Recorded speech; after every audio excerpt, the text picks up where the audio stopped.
ये बात है 1300 बरस पहले की वक्त की सुपर पावर उमवी सल्तनत, जिसकी सरहदें शुमाली अफ्रीका से लेकर बलूचिस्तान के साहिल मकरान तक फैली हुई थी। उमवी सल्तनत की सरहद पर इसके हमसाये में थी एक छोटी सी रियासत सिंध की। इतनी बड़ी उमवी सल्तनत के लिए ये मामूली सी रियासत बज़ाहिर इंतहाई गैर अहम थी, लेकिन उमवियों का एक गवर्नर हज्जाज इब्न यूसुफ सकफी उसे गैर अहम नहीं समझता था। इस गवर्नर ने सिंध फतह करने के लिए खजानों के मुंह खोल लिए। आखिर क्यों?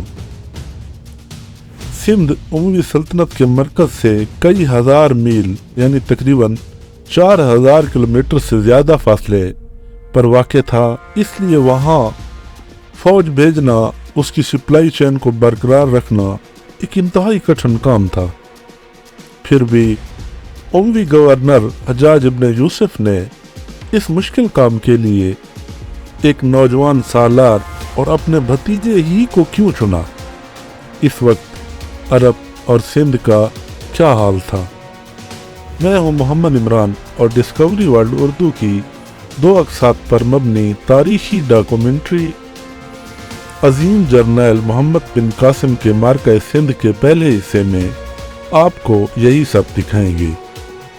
8वीं सदी यानी 708 ईस्वी के दरमियान का वक्त तारीख के इस दौर में शामिल है जब रियासतों और सल्तनतों के रकबे किसी आलमी कानून के पाबंद नहीं होते थे।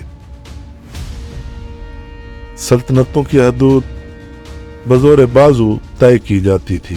बड़ी बड़ी सल्तनतें अपने हमसाये में मौजूद छोटी रियासतों को हड़प कर लेती थीं और छोटी रियासतों के पास 2 ही रास्ते होते थे, वो या तो बड़ी रियासत की इताअत कबूल करें या फिर जंग के लिए तैयार रहें। तो 8वीं सदी में उमवी सल्तनत एक सुपर पावर का दर्जा हासिल कर चुकी थी। इसकी हदूद मौजूदा बलूचिस्तान के इलाके मकरान तक फैली हुई थी। मकरान ही वो इलाका था जहां से सिंध की सरहद शुरू होती थी। उमवियों के पास एक इंतहाई ताकतवर आर्मी थी जो किसी भी बड़ी मुहिम के लिए हमेशा तैयार रहती थी। सिंध का इलाका अरबों की फतूहात के बिल्कुल शुरू दौर से ही हमलों की जद में था। 8वीं सदी में सिंध पर राजा दार की हुकूमत थी। राजा दार से पहले भी सिंध पर कई हमले अरबों की जानिब से हो चुके थे, लेकिन ये हमले छोटी सी झड़पों तक महदूद रहे। कहीं पर बड़ी जंग या फतूहात की नौबत नहीं आई, इसलिए उन्हें बड़ी फौजी मुहिम्मात या लश्कर कशी नहीं कहा जा सकता। शायद उसकी एक वजह यह भी थी कि अरब हुक्मरान सिंध जैसे दूर दराज इलाकों में फौजियों और अपने कीमती खजाने का नुकसान बर्दाश्त करने के लिए तैयार नहीं थे।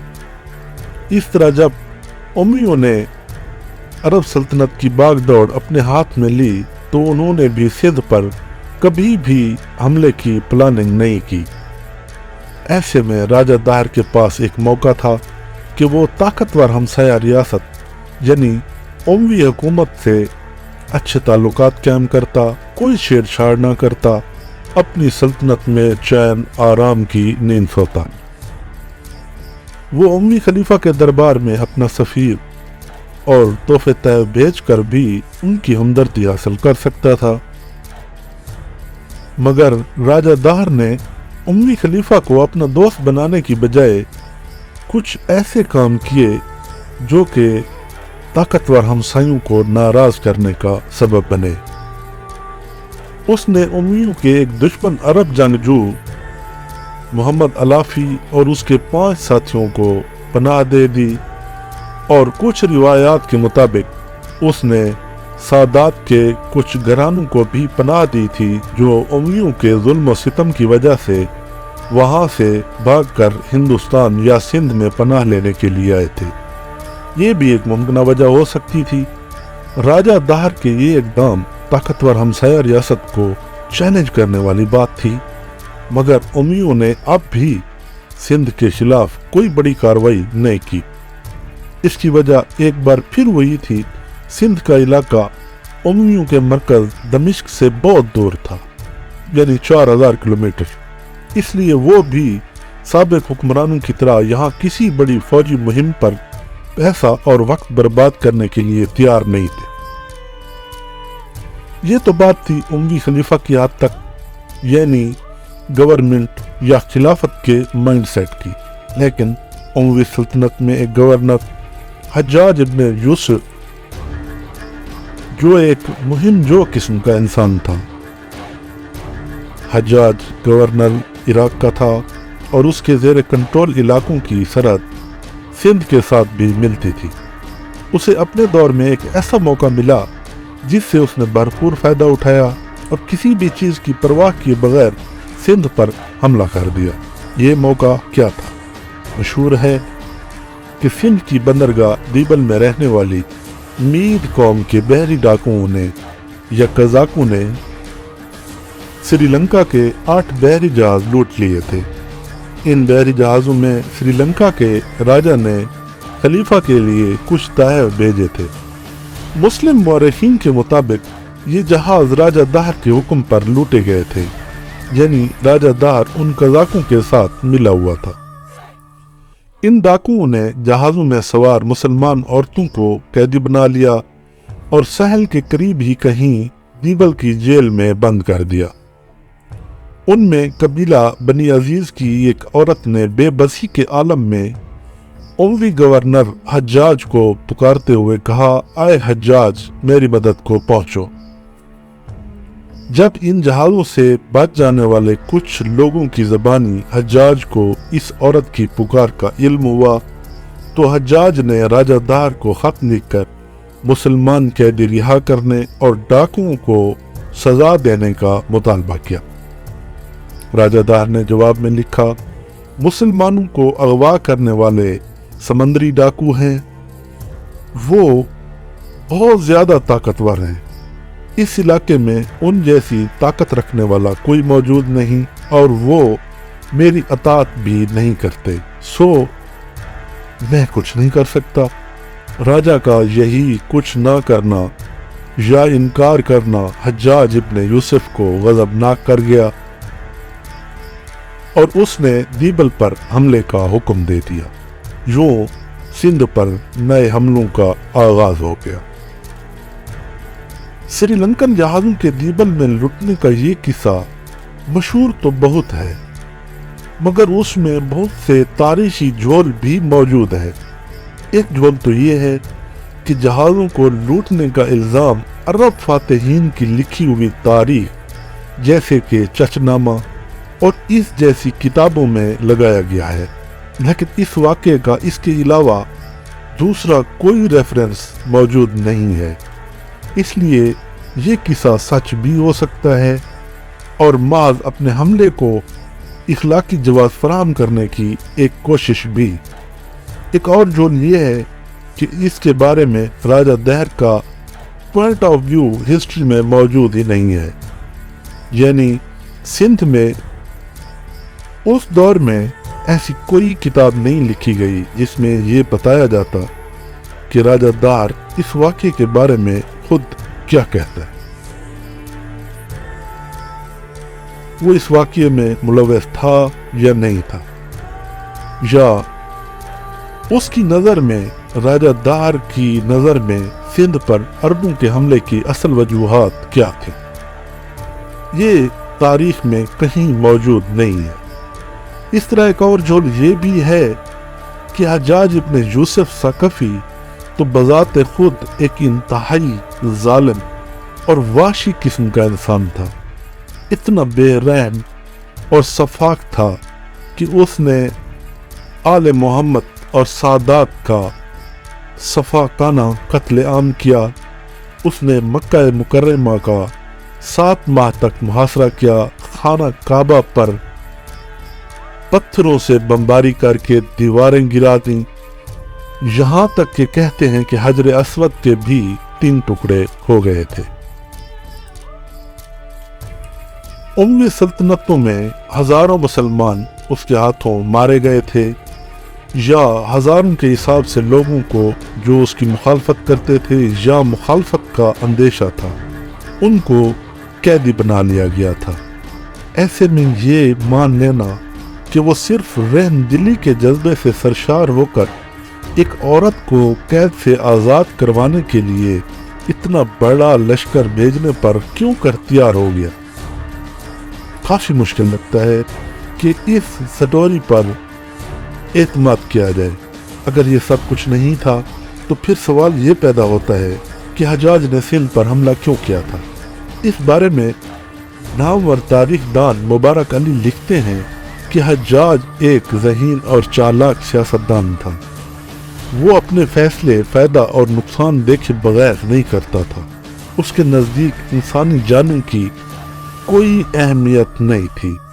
चुनांचे उसने सिंध पर हमले का फैसला बेबस औरतों और बच्चों की मदद के लिए नहीं बल्कि सियासी और मुआशी फ़वायद हासिल करने के लिए किया था। मुस्लिम दुनिया में तो हज्जाज इब्न यूसुफ का जुल्म और सितम कोई छुपी हुई बात नहीं थी, लेकिन उसके मुकाबले में राजा दाहर की एक मुख्तलिफ तस्वीर पेश की जाती है। राजा दाहर अपने दुश्मनों से भी अच्छे सलूक के लिए मशहूर था। इस बात की गवाही सिंध की फतह पर सबसे मशहूर किताब फतहनामा सिंध में भी लिखा गया है, और इस किताब को उन लोगों ने लिखा था जो मोहम्मद बिन कासिम के लश्कर में शामिल थे। इस किताब में लिखा है, राजा दाहर ने रमल के राजा को शिकस्त देने के बाद अपने वजीर के मशवरे पर दुश्मन के हजारों कैदियों समेत माफ कर दिया था। इस तरह राजा दाहर का भाई दार सीना उसके खून का प्यासा था, लेकिन जब राजा दाहर को उसकी मौत की खबर मिली तो भाई के खैमे में गया और पगड़ी फाड़ कर उसकी मौत का मातम किया। तो यहाँ सवाल ये पैदा होता है कि अगर राजा दाहर इतना ही रहमदिल था तो वो बहरी डाकुओं से कैदियों को छुड़ा क्यों नहीं रहा था। मुसलमानों की फतूहात पर लिखी हुई एक किताब के मुताबिक राजा दाहर का जवाब ये था कि जहाज डाकुओं ने लूटे हैं जो मेरी दस्तरस मेरी पहुंच से बाहर है। यानी राजा दाहर ने माजूरी ज़ाहिर कर दी। लेकिन सिंध के मुमताज रहनुमा GM सैयद अपनी किताब सिंध के सोरमा या हीरोज ऑफ सिंध में लिखते हैं कि हो सकता है बहरी कज़ाकों ने वाकई लूट मार की हो, लेकिन राजा दाहर को उनका साथ देने से भला क्या मिल सकता था। वो लिखते हैं, जहाज लूटने का वाकया इल्ज़ाम तराशी है, वरना इससे कबल अरबों ने जो सिंध पर 14 हमले किए थे उनका क्या जवाब था।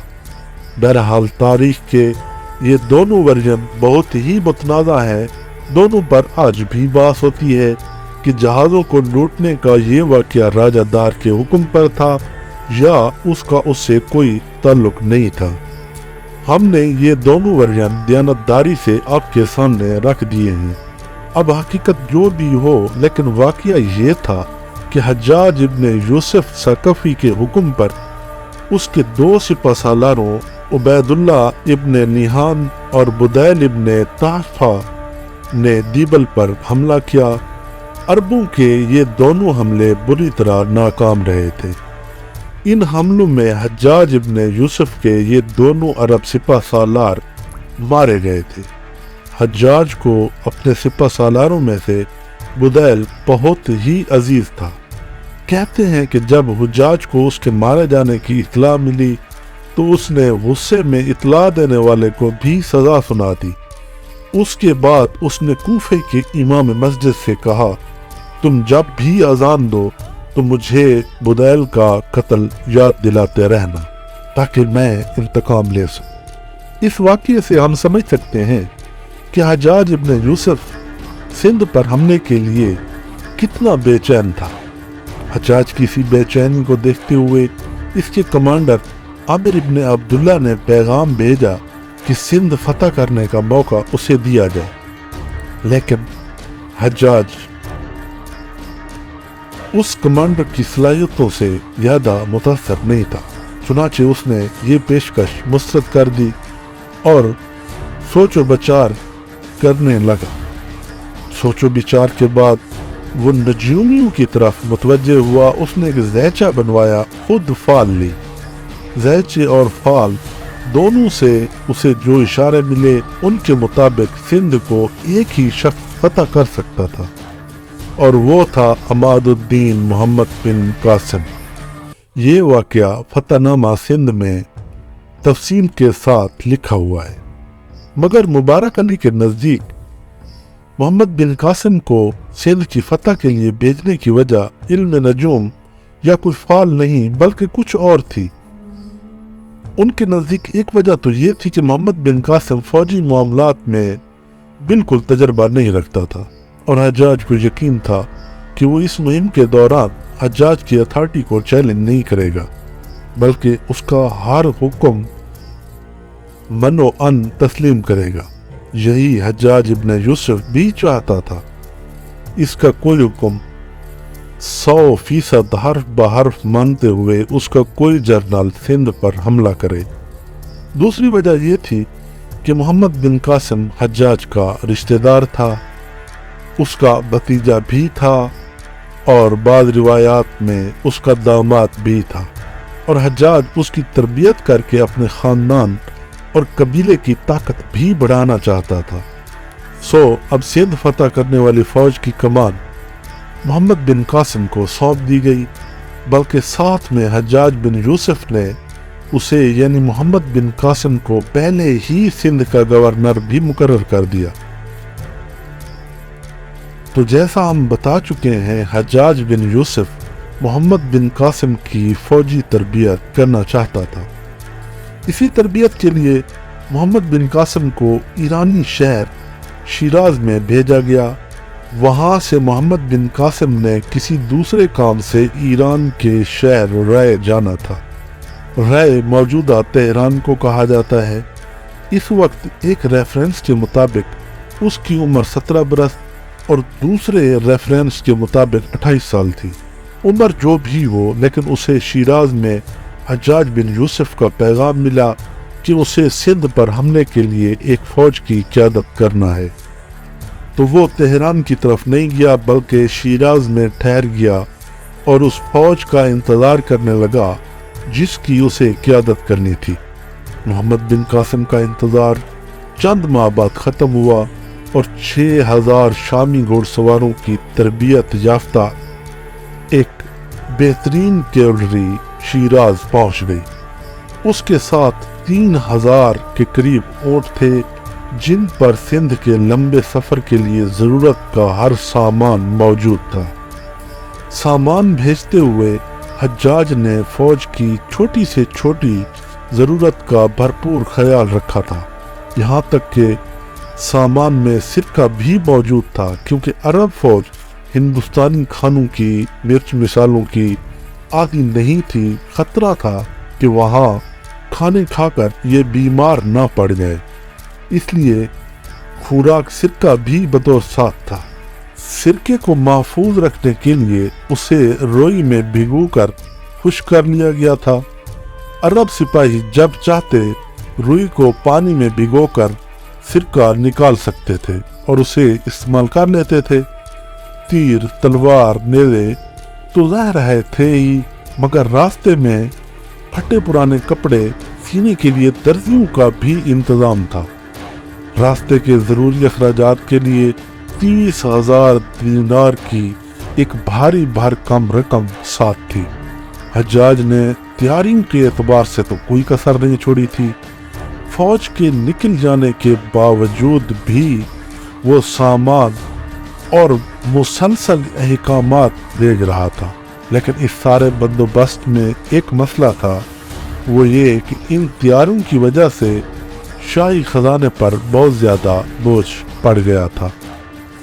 उम्मी खलीफा वलीद इब्न अब्दुल मालिक इतनी लंबी मुहिम पर इतने ज़्यादा दीनार खर्च करने को तैयार नहीं था, मगर हज्जाज ने खलीफा से वादा किया कि वो सिंध की मुहिम पर खर्च होने वाली रकम का 3 गुना वापस खजाने में जमा कराएगा। ये सुनकर खलीफा मुतमईन हो गया। उधर मोहम्मद बिन कासिम ने भी शिराज से सिंध के बॉर्डर मकरान की तरफ पेशकदमी शुरू कर दी। 711 ईस्वी के आसपास मोहम्मद बिन कासिम मकरान पहुंचा तो यहाँ उसे मजीद 6000 ऊंट सवारों की एक और इमदाद मिल गई। इसके अलावा मकरान के गवर्नर मोहम्मद बिन हारून ने भी उसकी फौजी मदद की। इस सारी फौज के अलावा हज्जाज इब्न यूसुफ ने दीबल की दीवारों को तोड़ने के लिए 5 मंजनीकें खसूसी तौर पर बहरी जहाज़ों के जरिए दीबल रवाना कर दी थी। हर मंजनीक को चलाने और उसकी देखभाल के लिए 500 आदमी मौजूद थे। इनमें से एक मंजनीक का नाम अरूस यानी दुल्हन था। अब यूं था कि 2 रास्तों से एक अजीम लश्कर सिंध की तरफ बढ़ रहा था। जमीनी रास्ते से मोहम्मद बिन कासिम, जिसके पास 6000 से ज्यादा घोड़े और 9000 के करीब ऊंटों का एक शानदार लश्कर था, समंदर से लाने वाला, और दूसरा लश्कर समंदर से मंजनीकें लाने वाला लश्कर, जो कि छोटा था लेकिन उसकी तादाद भी 2 से 3000 के दरमियान थी। इस सारे इंतजाम के बावजूद भी हज्जाज इब्न यूसुफ के ज़हन में अपने इंतहाई काबिल जर्नैलों का अंजाम भी याद था। सो वो किसी सूरत इस बार ये शिकस्त नहीं देखना चाहता था। उसने एक और काम ये किया कि जंग की कमान भी अपने हाथ में ले ली। उसने तेज रफ्तार पैगाम रसानी का एक निज़ाम तश्कील दिया। इस निज़ाम में तेज रफ्तार घुड़सवार कासिद, हार्स राइडर और बहरी जहाज भी शामिल थे। ये निज़ाम मोहम्मद बिन कासिम तक हज्जाज का पैगाम फौरी तौर पर पहुंचाता था। एक बात ज़हन में रखें कि उस दौर में आजकल की तरह कुछ दिनों वाली जल्दी वाली जंग नहीं होती थी, बल्कि जंगी मुहिमें महीनों और सालों की कैंपेन्स पर मुश्तमिल हुआ करती थी। इसलिए सैकड़ों मील दूर बैठा एक शख्स चंद दिन के फर्क से इतलात वसूल और भेज सकता था, तो उससे जंग की कैफियत पर कोई खास फर्क या नुकसान उसका कोई नहीं था। खबरें वसूल करके नए अहकामात भी जारी किए जाते थे ताकि मुनासिब वक्त पर उन पर अमल किया जा सके। हाँ, लेकिन जब तीर तलवार दो बदो जंग शुरू होती तो वो उस सूरत में बेबस होता। डॉक्टर मुबारक लिखते हैं कि मोहम्मद बिन कासिम की नातजर्बाकारी को देखते हुए हज्जाज इब्न यूसुफ ने उसे सख्ती से हिदायत की थी कि वो अपने तजर्बाकार कमांडर के मशवरे के बगैर कोई कदम न उठाए। मोहम्मद बिन कासिम ने दीबल जाने से पहले बलोचिस्तान के मशहूर शहर पंजगुर फिर अरमाबिल को भी फतह कर लिया। इन दोनों शहरों को फतह करने और फौज को ताज़ा दम करने में तकरीबन उसे 1 साल मजीद लग गया। 712 ईस्वी में समंदर के रास्ते भेजी हुई मंजनीकें भी दीबल पहुंच गईं। जुम्मे के रोज मोहम्मद बिन कासिम भी अपने लश्कर के साथ पहुंच गया। उसने नमाज जुम्मा का खुतबा भी पढ़ा और मंजनीकें किला के सामने नस्ब करवा दी। अब मोहम्मद बिन कासिम दीबल पर हमले के लिए बिल्कुल तैयार था। बस इंतज़ार था तो हज्जाज के हुक्म का। हज्जाज इब्न यूसुफ ने दीबल के हवाले से मोहम्मद बिन कासिम को एक ख़ास हिदायत की थी कि तुम जब दीबल पहुंचो तो एक आदमी को हमेशा कुरान पाक की तिलावत पर लगाए रखना। दीबल के पास अपने कैंप के गिर्द 24 फुट चौड़ी और 18 फुट गहरी खंदक खोदना। इस खंदक के किनारों को मट्टी के जरिए मजीद 18 फुट ऊंचा कर देना।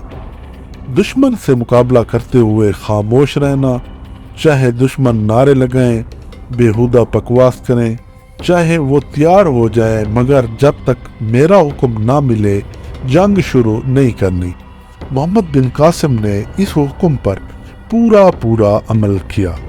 दीबल के पास कैंप लगाकर उसके गिरदा गिर्द खंदक खोदी गई, जैसा कि हज्जाज इब्न यूसुफ का हुक्म था। हज्जाज इब्न यूसुफ फतह के लिए मुसलसल सदकात और खैरात भी दे रहा था।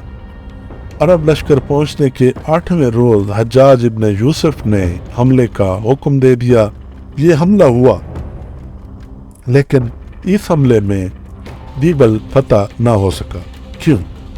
आखिर ऐसा क्या हुआ कि मोहम्मद बिन कासिम के लश्कर की मंजनीक के पांव को काटना पड़ा? राजा दार ने अरब लश्कर का मुकाबला कैसे किया? क्या राजा दार की बेटियों ने मोहम्मद बिन कासिम से इंतकाम लिया था? मोहम्मद बिन कासिम जब अरब लौटा तो उसके साथ क्या मामला हुआ था? ये सब आपको मोहम्मद बिन कासिम की सीरीज फतह सिंध के दूसरे हिस्से में मिलेगा। अगर अभी तक आपने हमारा चैनल सब्सक्राइब नहीं किया तो जल्दी से कर लें, ताकि इस तरह की मजीद अच्छी और तारीखी दास्तानें आप तक पहुंचती रहें।